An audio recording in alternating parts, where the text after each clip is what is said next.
This is the Wednesday Bible study continuing in the book of Genesis.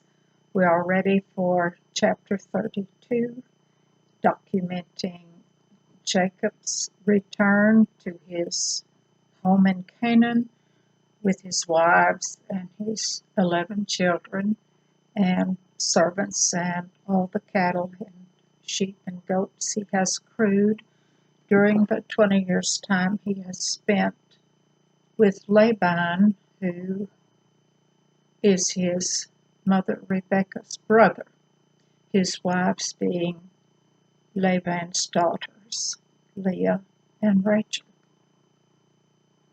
Chapter 1. And Jacob went on his way, and the angels of God met him.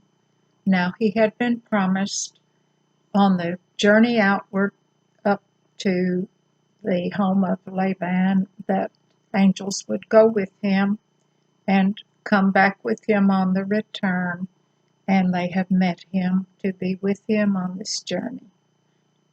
Verse 2. And when Jacob saw them, he said, "This is God's host." And he called the name of that place Mahanaim, and that word in the Hebrew means two camps. The inner camp with Jacob and his herds and flocks and wives and children and men and maidservants, and then the outer camp, which was the surrounding protective wall of those angels and messengers of God who went along with him to protect and to guide him on his journey back to Canaan. 3. And Jacob sent messengers before him to Esau his brother unto the land of Seir, the country of Edom. And Edom, if you recall, Esau was red when he was born, and Edom means red, and he was sent to the land of far north, and eventually his descendants were in modern-day Russia, which came to be called the Red Nation. 4. And he commanded them, saying, Thus shall ye speak unto my lord Esau. Thy servant Jacob saith thus, I have sojourned with Laban and stayed there until now. Now, Jacob is taking a very polite stance. He has referred to Esau as my lord and to himself as thy servant. 5. And I have oxen and asses, flocks and men servants and women servants, and I have sent to tell my Lord that I may find grace in thy sight. In other words, he is looking not to anger or to provoke Esau, and he is willing to tell him what all he has and will be sending him a gift. Then Jacob was greatly afraid. 6. And the men servants returned to Jacob, saying, We came to thy brother Esau, and also he cometh to meet thee, and 400 men with him. Now that's an army. 7. Then Jacob was greatly afraid and distressed, and divided the people that was with him, and the flocks and herds and camels, into 2 bands. That is, he separated, he put his people, his children, his wives, into the best possible advantage should a fight come about. 8. And said, If Esau come to the one company and smite it, then the other company which is left shall escape. 9. And Jacob said, O God of my father Abraham, and God of my father Isaac, the Lord which saidst to me, Return unto thy country and to thy kindred, and I will deal well with thee. He is in prayer. He continues in prayer. Verse 10, I am not worthy of the least of all the mercies and of all the truth which thou hast allowed unto thy servant, for with my staff I passed over this Jordan, and now am become two bands. 11. Deliver me, I pray thee, from the hand of my brother, from the hand of Esau, for I fear him, lest he shall come and smite me and the mother with the children. That's why he's afraid. He does not want the mother and the children killed by Esau's army. 12. And thou saidst, I will surely do thee good, and make thee seed as the seed of the sea, which cannot be numbered. Now, for us, let us remember that Jacob has reminded God what he promised, and we are told in Isaiah 43:26, Put me in remembrance, God says, and let us plead together. In other words, God wants to be reminded of the promises. But in order to remind God, which he wants, of what he has promised, we must know what the promises are. And that is why that we study the Word. And Jacob has done just that. He has reminded God of that promise that he would be with him. 12. And thou saidst, I would surely do thee good, and make thy seed as the sand of the sea, which cannot be numbered for the multitude. Repeating that verse, that God had promised that that seed would continue. So if God had promised that, then how could the mother and those children be lost in a fight with Esau? 13. And he lodged there that same night, and took of that which came to his hand a present for Esau his brother. And this is quite a generous gift, and the word in the Hebrew is gift, and it is likened to a sacrifice. It is mincha, strong word for 503, and it's an elaborate gift, and it is meant to acknowledge the recipient as a superior and to secure favor. And you will see here that it is quite a generous gift that Jacob has sent out with his men to offer to Esau. 200 she-goats and 20 he-goats, 200 ewes and 20 rams, 15, 20 milk camels with their colts, 40 kine, and 10 bulls, 20 asses, and 10 foals. Quite a lot of picked from his herd of cattle and camels and goats and sheep. 16. And he delivered them into the hand of his servants, every drove by themselves, and said unto the servants, Pass over before me, and put a space betwixt drove and drove. In other words, he divided the gifts into half, and the first part went out, and then a space, and then the second part of the gifts. 17. And he commanded the foremost, saying, When Esau my brother meeteth thee, and asketh thee, saying, Whose art thou, and whither goest thou, and whose are these before thee? 18. Then thou shalt say, They be thy servant Jacob. Again, a stance of inferiority to his brother. It is a present sent unto my lord Esau. Again, uh, acknowledging superiority, calling himself a servant, and his brother Esau, my lord. And behold, also he is behind us. In other words, Jacob is behind us. We have come forward with these gifts, and we are in front of Jacob. 19. And so commanded he the second and the third, and all that followed the drove, saying, On this manner shall you speak unto Esau when ye find him. Every one who went forward with part of this gift of animals, each one was to say that very same thing when they came up and met with Esau.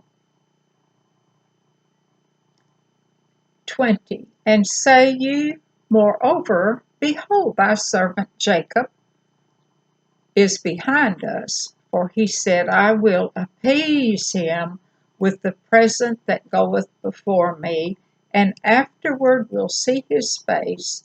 Peradventure he will accept me. Now that word appease in the Hebrew is kippur, as in Yom Kippur, atonement, and the literal meaning is I will cover. In other words, he is hoping to cover Esau's face, that he might overlook the past injury and not be angry.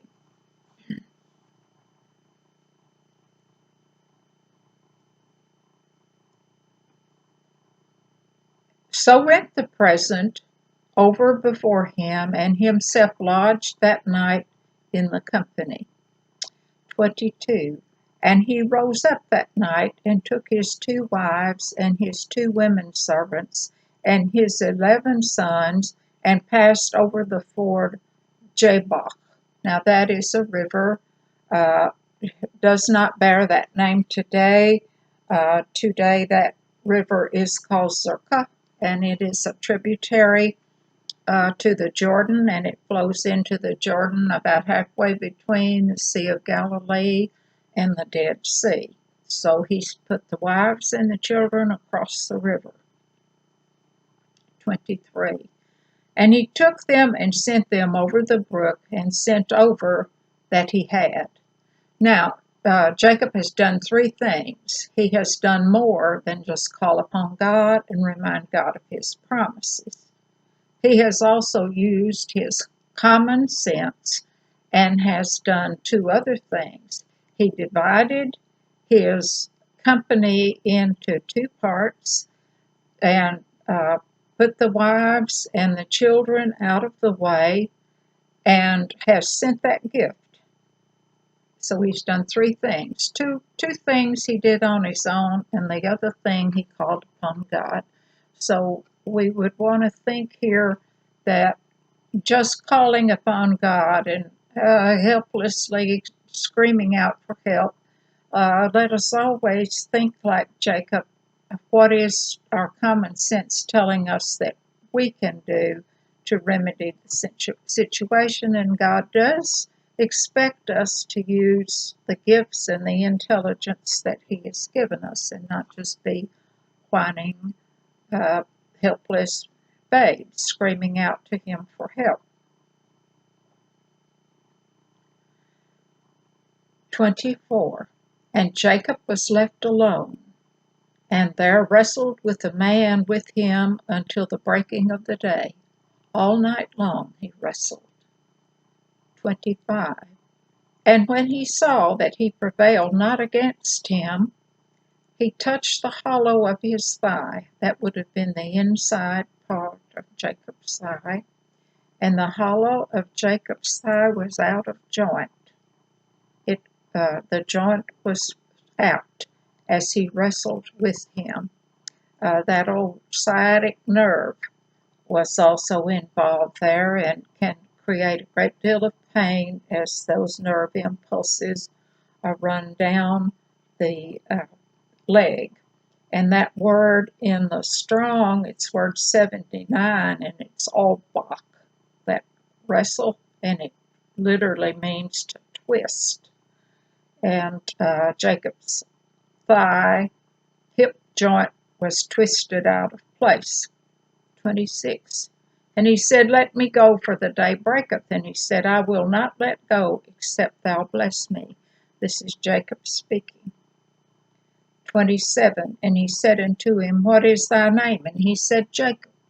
Now Jacob means supplanter, and he has been a supplanter his entire life. He has taken what rightfully belonged to Esau, the birthright and the blessing of the father.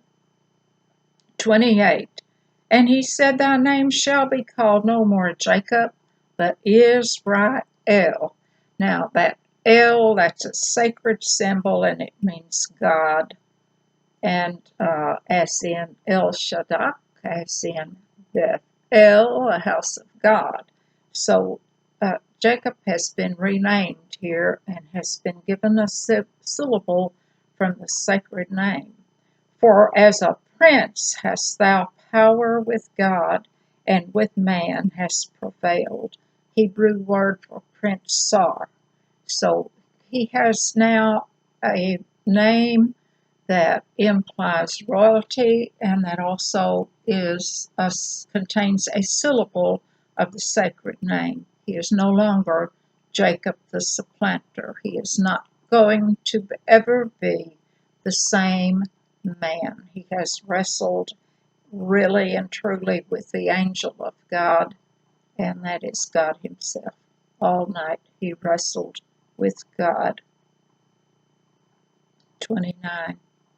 And Jacob asked him and said, Tell me, I pray thee, thy name. And he said, Whenceforth is it that thou dost ask after my name? And he blessed him there. Now, who has the power to bless? Not an angel, not a man, not the kind of blessing that Jacob received. In other words, hereafter, Jacob has been made ready for that promise that he would be the father of multitudes, that he is going to be the patriarch, and that from his family will come the Messiah. 30. And Jacob called the name of the place Peniel, and that means the face of God. For I have seen God face to face, and my life is preserved. Now, no one in the Old Testament looked upon God. They fell on their face. They covered themselves, for to look on the face of God was certain death. And yet, here is Jacob. He has looked upon the face of God, and he has prevailed. And this was the angel of the Lord. 31. And as he passed over Penuel, the sun rose upon him, and he halted upon his thigh. His hip joint has been pulled out of place, and forever after he will limp.